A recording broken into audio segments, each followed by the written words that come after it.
क्या अभी सोना खरीदना चाहिए या इंतजार करना चाहिए? क्योंकि सिर्फ एक दिन में सोने की कीमत 1900 रुपया गिरती है और फिर अचानक बढ़ भी जाती है। अगर आपने गलत टाइम पर निवेश किया तो हजारों नहीं बल्कि लाखों करोड़ों का फर्क पड़ सकता है। आज के इस वीडियो में हम समझेंगे सोना और चांदी की कीमत आखिर तय कैसे होती है।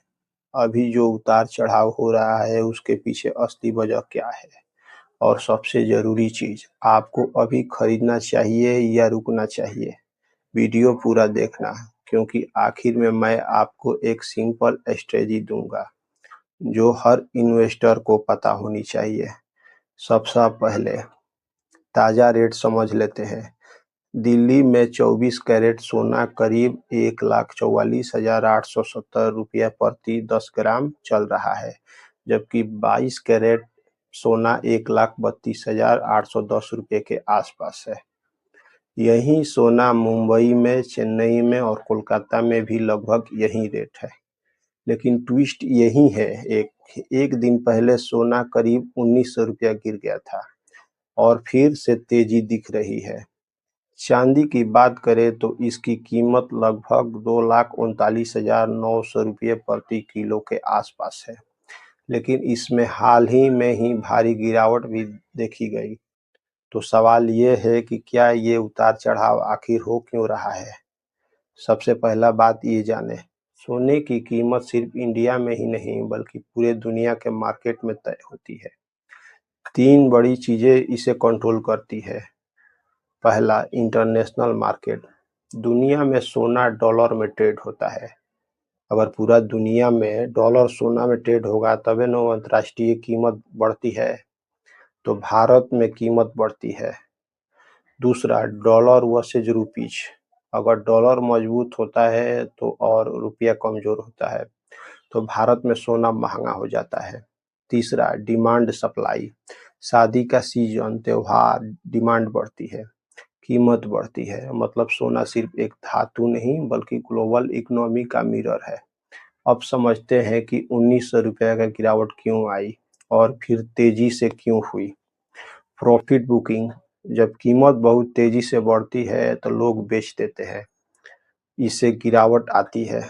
ग्लोबल टेंशन जैसे युद्ध, इकोनॉमी अनसर्टेनिटी, लोग सेफ इन्वेस्टमेंट में जाते हैं, इसलिए सोना बढ़ता है। सोना बढ़ने का एक और कारण है इंटरेस्ट रेट। अगर बैंक आपको ब्याज बढ़ाता है तो लोग एफडी में पैसा डालते हैं। सोना गिरता है, लेकिन जब अनसर्टेनिटी बढ़ती है सोना फिर ऊपर बढ़ जाता है। यही कारण है आपने एक दिन में इतना बड़ा स्विंग देखा है।